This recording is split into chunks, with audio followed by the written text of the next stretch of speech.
Yan, ang aking kapatid naglalakad siya. Papuntang Kalye, Crisologo at ang madaming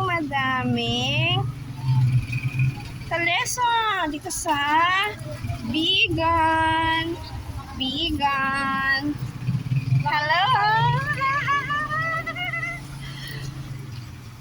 Nakikita niyo po ang Kalye, Crisologo here. Ito.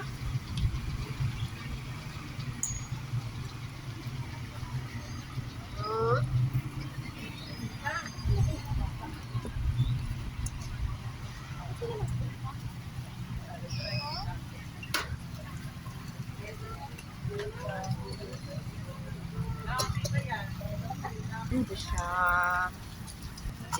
Ang magandang pumunta sa Cebu. Kaso, Ay, anak na. kailangan ng sasakyan din doon. Malayo eh. Ay, si Micaela nga pala, nakapunta na ng Cebu.